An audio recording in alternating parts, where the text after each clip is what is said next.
today we're covering past life issues. It's a pick a card reading, so use your intuition to pick which card calls to you. We have persecution and inquisition, vows, and transportation. If you need longer to make your choice to select today's reading, then please pause the video here. Without further ado, let's get started with your reading, shall we? All readings can be found under the heading Tarot Reading on Healing River homepage on YouTube. Right, let's get on.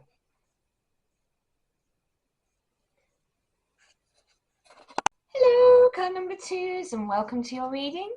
You chose the card Vows. Vows.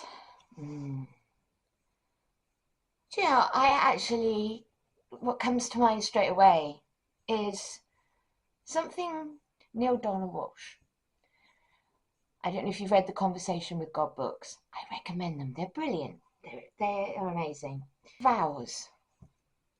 And making them in front of Source, in front of God, in front of the Creator. God said, unless you intend to keep your vow, please do not make them in front of me, because it is you that has the disappointment of breaking them.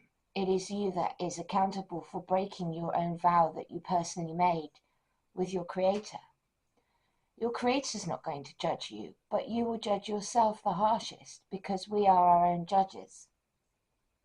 And vows, when made insincerely or made in the heat of the moment and cannot be guaranteed to keep to its fruition for the rest of your natural life, becomes a liability. In the past life, you've made vows. Now these vows, whether they be religious or to certain people and individuals, at the time they were unshakable, unbreakable, but you had your heart broken.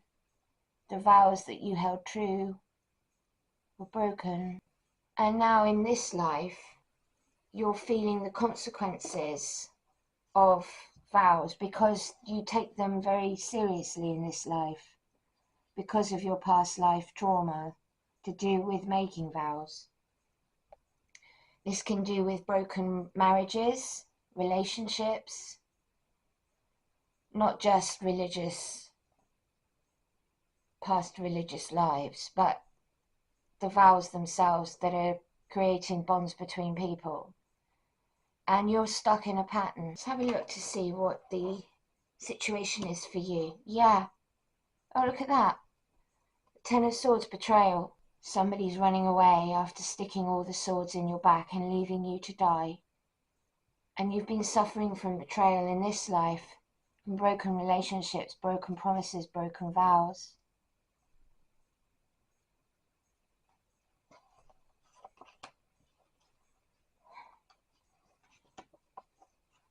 Immature energy. The obstacle is this immature energy. This young Page of Cups, he represents immaturity. He comes with an offer, but he doesn't back it up. It's a continual cycle of broken relationships, broken promises, broken vows, immature energy of divine masculine who is too young, too immature. And it doesn't matter their age, they're just immature. Look at the mess he's making as he's making his portrait.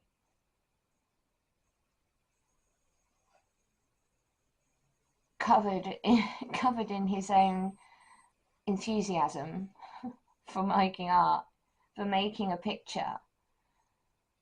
And he's holding this cup, but it's a cup that doesn't come correct. And you've been dealing with men or women who have been, because it doesn't matter if it's a masculine or feminine in tarot, because we are both divine masculine and feminine, both energies can exist together. And so you've been dealing with the continual cycle of people who cannot hold true to their vow.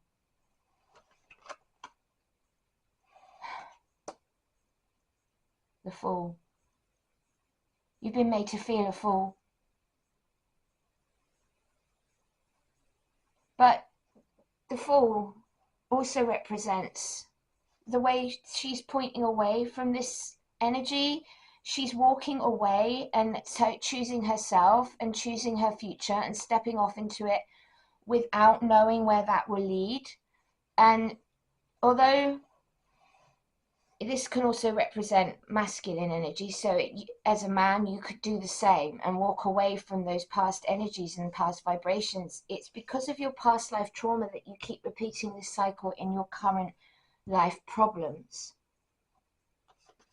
But as well as you feeling like a fool, at the end of the day, if you can actually step off like a fool into the unknown and let go of your past trauma and know that it's not you, it's not, you know, the reason it's repeating is because you've had a lesson to learn. And if you can learn that you are more valuable and that the vows that you keep are the ones you keep with yourself, and don't expect others to meet you where you are, they will either step up or they won't.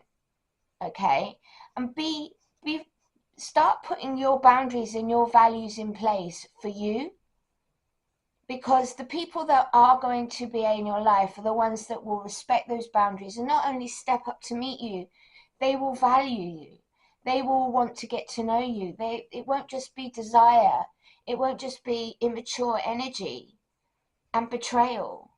That you won't be in that cycle of rinse and repeat.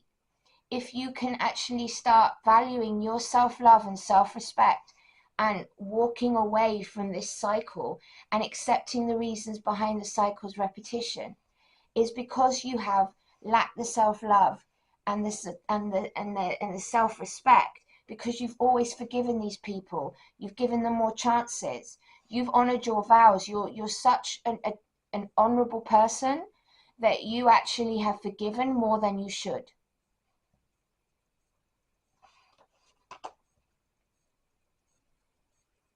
Five of Wands. Now the Five of Wands is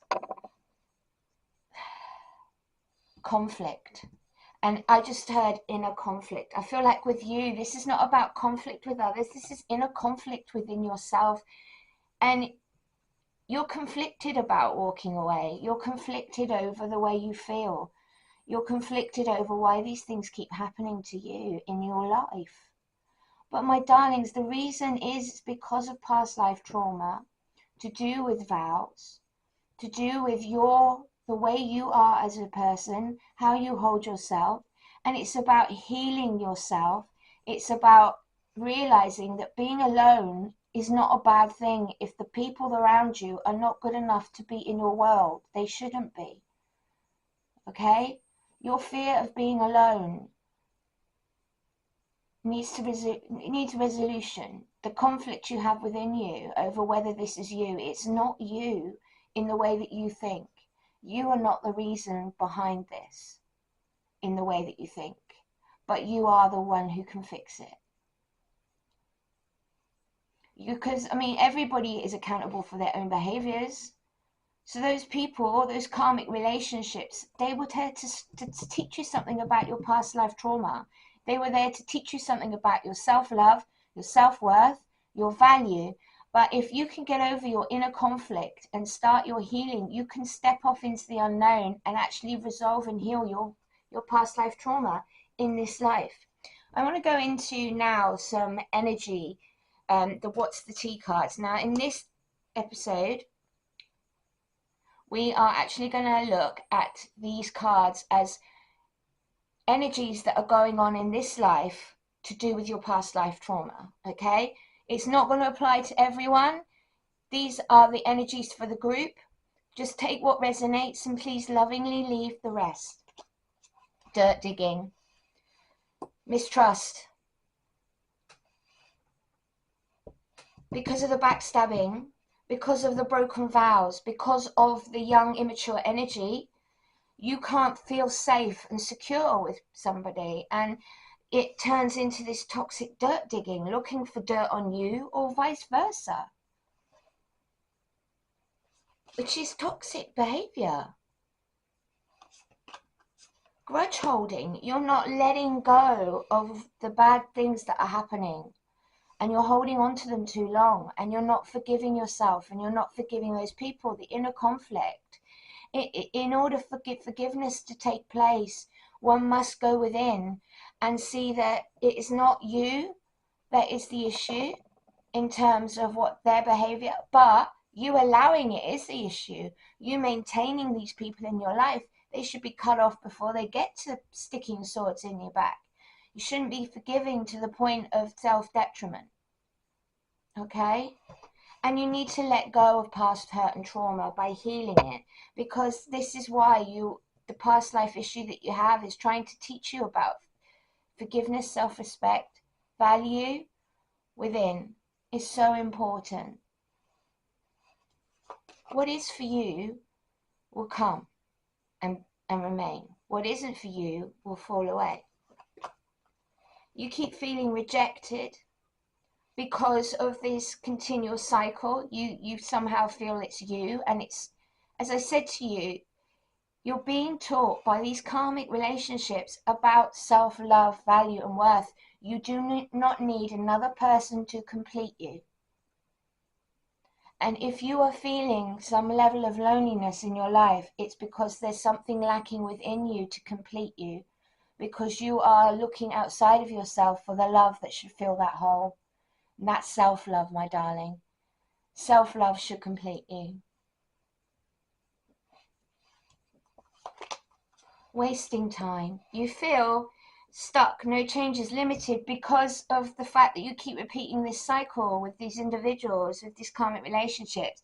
You feel like you're on a treadmill that you just can't seem to get off, and you feel like you've been taken for a fall, and you're in the conflicted, and it's just wasting your time, and you're sick of having your time wasted. Well, then put it to better use. Put it to something like not outside of you, but inside of you, into your own healing, into your own self-love, self-worth. Raise yourself up from the inner conflict. Release that which does not serve, and allow for healing to happen. Allow for those past life issues and your current life problems to be resolved through healing them now, and accepting that the reason this is repeating is because of the issues you've had. Cock blocking.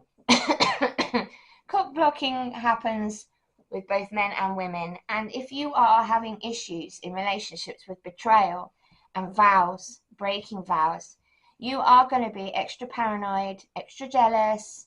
You are going to have issues with people being around your boo because you've actually been betrayed in the past, or in past life.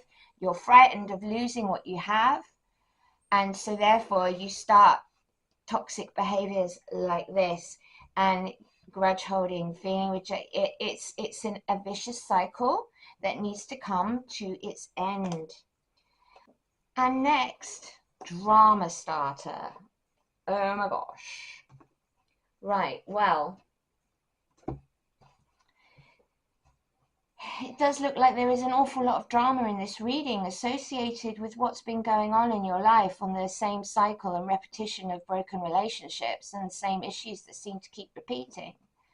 And it is about drama. So healing is definitely required here to break this cycle, because these issues are to do with your past life trauma around vows. So the advice from Spirit, which I'm using the Messages of the Cosmic Oracle cards today, I asked Spirit just to come up with some quick fire solutions that could help you on your healing journey. They've said look around and find some signs, because the universe is speaking to you about this issue, and will send you the right signs, synchronicities, and I just had people on your journey of healing. No one said this whole life thing was a race. It's okay to slow down. Maybe you're not happy with the pace and speed that your life is unfolding, but divine timing is a phenomenon that we all have to deal with. And so maybe rather than trying to rush into a relationship, slow your roll and spend some time by yourself healing from these past betrayals and broken relationships. Fix yourself so that you can actually have a fulfilling relationship with someone rather than karmic relationships to do with your past life issues. Stop looking outside of yourself for the answers. You already know them, which you do. And I know as I'm speaking to you in this reading today, those who click on this reading will have been sent here by the guides to hear these messages. Because you are the answer. You are the key to your own healing and stopping the cycle. A little bit of faith goes a long way. Remember that. So start having faith in yourself and your abilities to make decisions, and know that, as you heal, the cycle ends. As you go within and see your worth and your value, and you start setting boundaries in place, the conflict ends, because you're not going to settle for immature energy that comes into your life and ends up stabbing you in the back and making you feel like all the vows and the love that you give has been broken. Open your heart, not just a little, all the way, and let the love flow in. You're closed down right now because your heart has been through so much. In order to heal that, you need to open up your heart to love, but it's self-love, it's self-reflection. It's actually going within and healing the hurt that's been done to you through forgiveness and introspection. And opening your heart to divine love is very different to opening your heart to someone in a new relationship before you're ready. Because right now I feel insecurity, and I feel like if you were to do this right now and go straight back out there, you'd end up straight back in the cycle with the same issues that keep coming up. And never forget how resilient you are. Okay? You always bounce back. As I said, I felt insecurity just a second ago. I felt fear of opening up, fear of being in love again, fear that you're just going to keep going in the same continuous ending and cycle. But you are resilient. You are the key to your own future and your future happiness, not someone else, not vows. Remember what I said at the beginning of this reading about what God said. Don't make vows to anyone unless you are prepared to keep them and know that they can be kept. Because vows, once broken, the only thing they break are you, because you're the one that made them. I'm not saying that vows are wrong and that, people always make them with good intentions, but can you assuredly make them for the rest of your life with one person and know that you're not going to break them when the other person can do just that? It's about knowing thyself and knowing what you're prepared to give to another. I always say, rather than tying someone to you for the rest of your life on any level, give love freedom. Because through freedom, love can thrive and grow. If you stifle it, if you tie it down, it wants to break free and run away. Namaste, my beautiful darlings. My love to you all. This has been your reading today. I send you my love, best wishes. I hope that there are some messages in here for you. Please take what resonates, lovingly leave the rest. It will be for someone else watching. I will be back on Thursday with Advice Would Be Nice, and this time we're doing Divine Masculine readings. For now, I will love you and leave you. Bye, my loves.